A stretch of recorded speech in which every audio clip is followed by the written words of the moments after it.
All right. Welcome back to the second lecture. This one's on, again, continuing the introduction to phonetics. What is the IPA? I'm not sure if you guys are IPA drinkers. I am not. My husband is. But we're not talking about the beer. Look to the right, and you'll see the chart that we had in the lecture, the last lecture, and that's what you're looking at for the IPA, is the International Phonetic Alphabet with all those different symbols. So, but you'll be surprised when you Google IPA, you'll definitely come up with more beer than you will symbols. So I'm not sure if you guys know Jeff Foxworthy. I definitely know, I'm showing my age, but I thought this was really interesting when talking about the importance of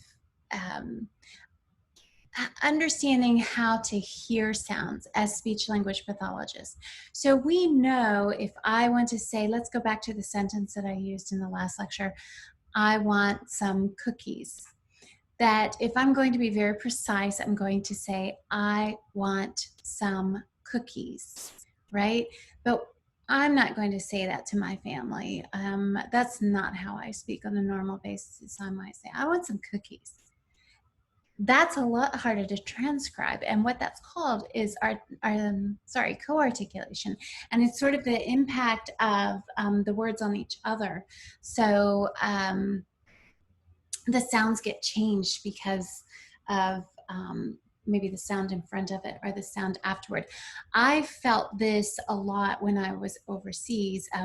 I grew up in Houston and had a pretty and spent, I was born in Louisiana, North Louisiana. My mom definitely has a strong North Louisiana accent, so I definitely had some of that and probably Texas mixed in. And so when we moved overseas, I had to modify some of that because I got a lot of looks like that it just got sort of exhausting.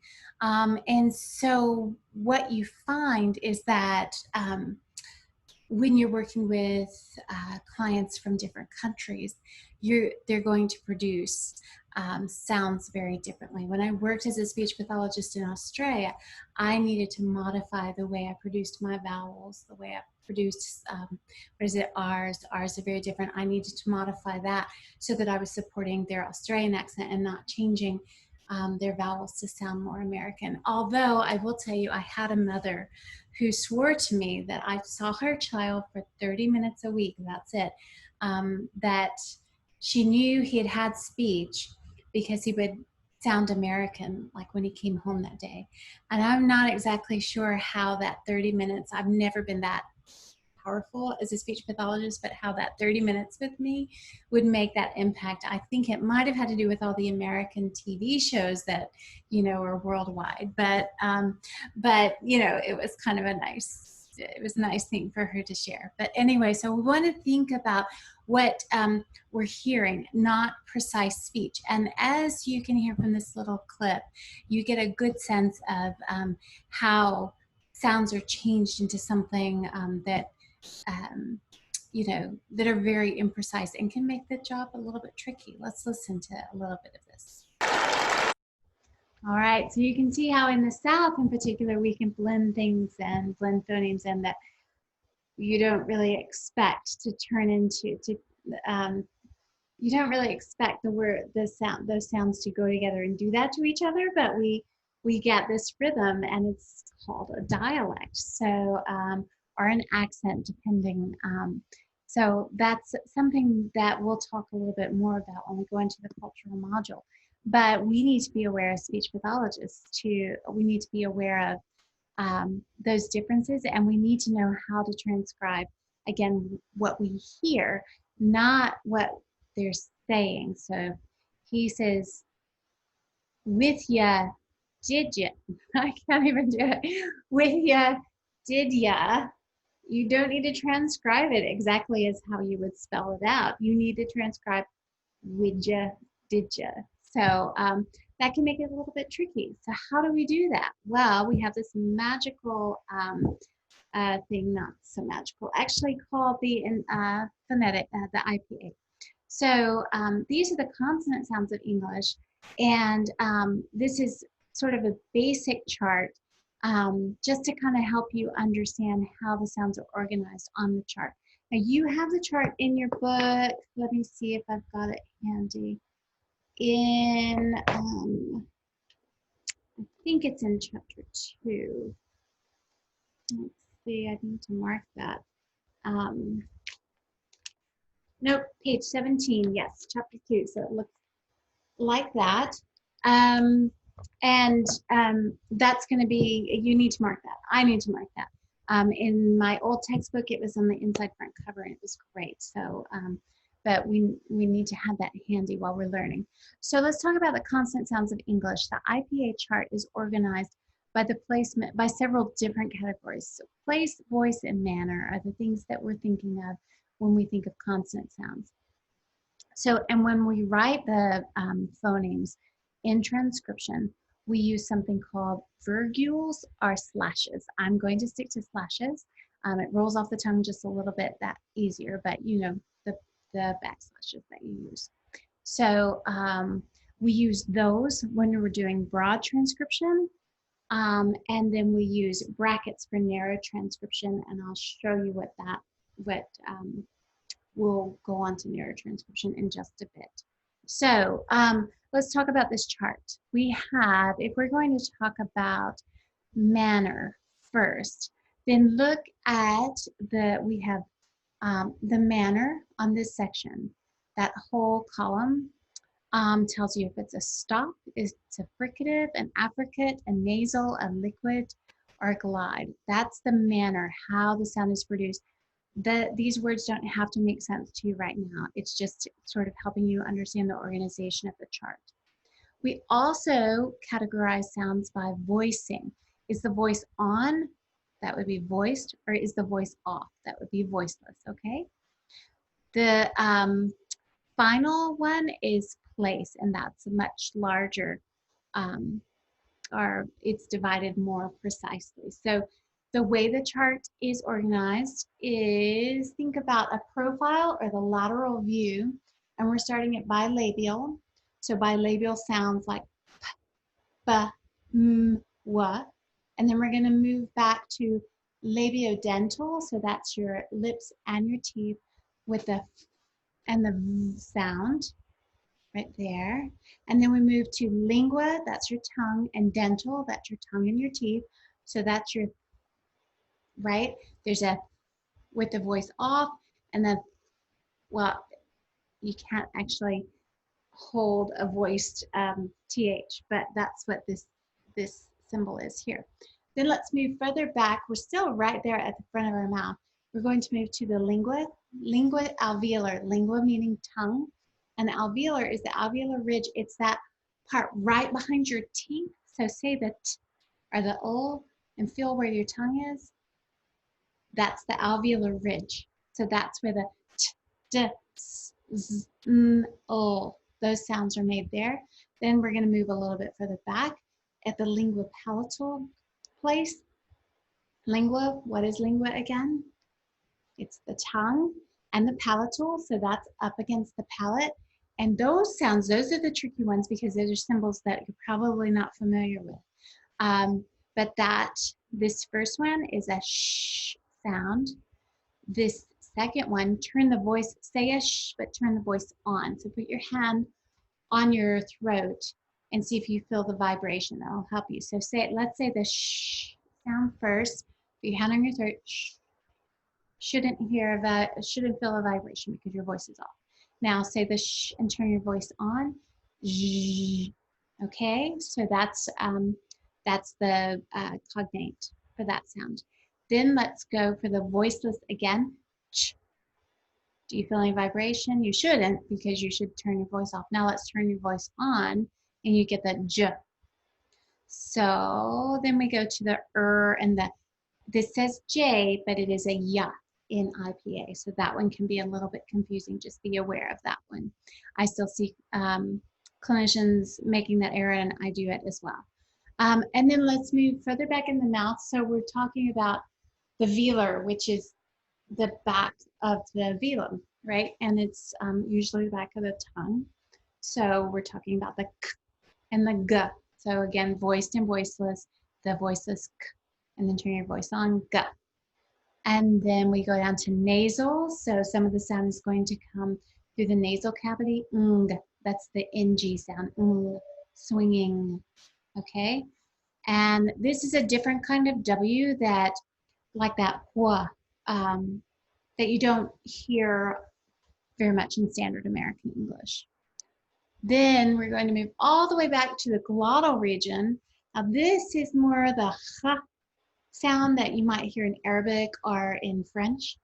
But then you go to the level of the glottis, and you'll understand that when we get to the biological module where that is, and that's just the opening between the vocal folds, and you get the you can't hear it. It's the because there's no voice.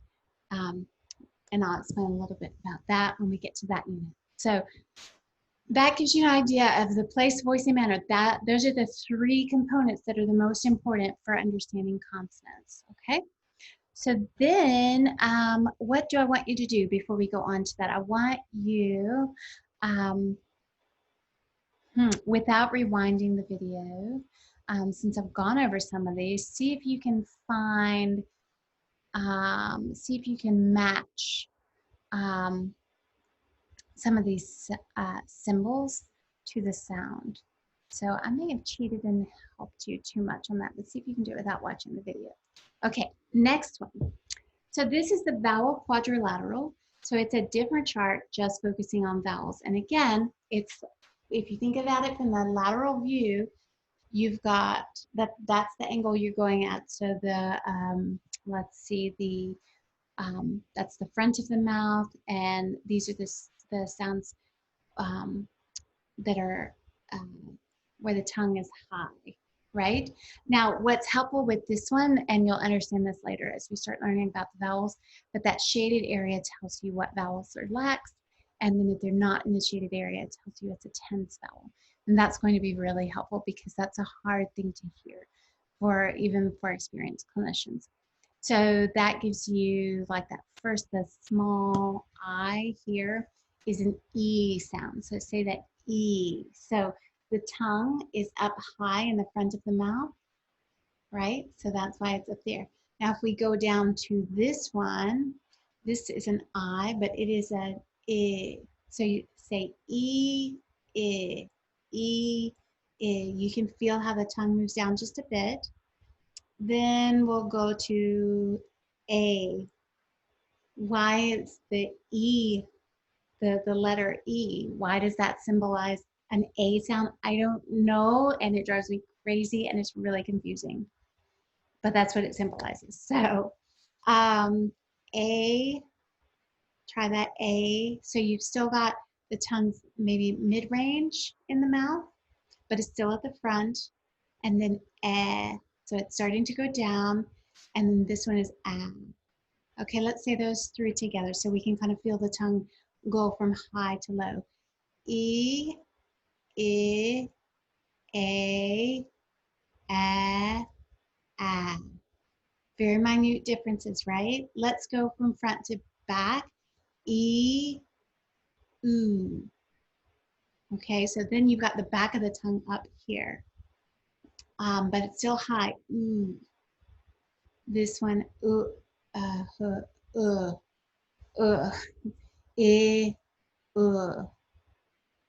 and then you've got the O, ah, and this is the aw, and that's the ah. And I'm not making the differences enough, so we're going to have to differentiate those a little bit better with some, excuse me, some words that will help you kind of remember and hear the difference. So that's the vowel quadrilateral. And then finally, when we talk about narrow transcription is what you do if you want more detail. So if you want to transcribe someone speaking and you just want to sort of gloss over what sounds they're using, you would use these symbols, so your consonants and your vowels. But if you want to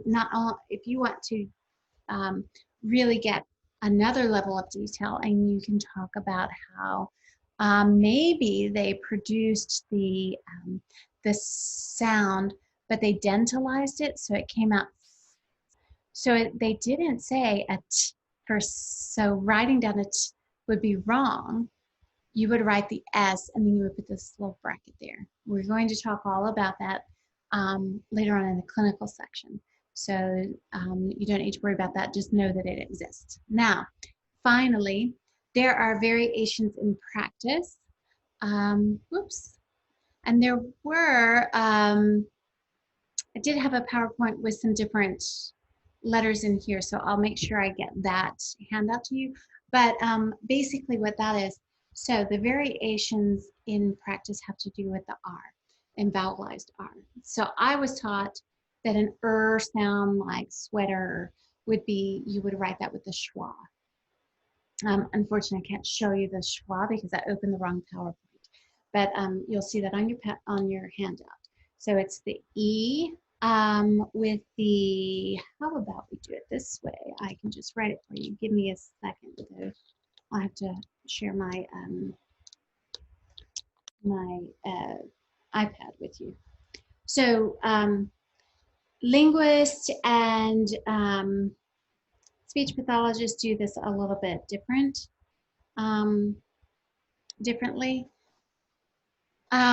And I will accept a wide variety because I was taught a while ago and we were taught how to do this very differently. So let me open this up. Oops, sorry.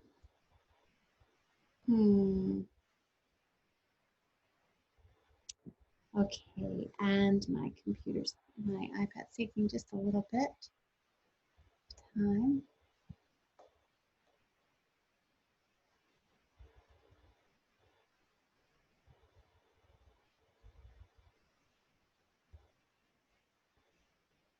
Let's see if I can do just one minute.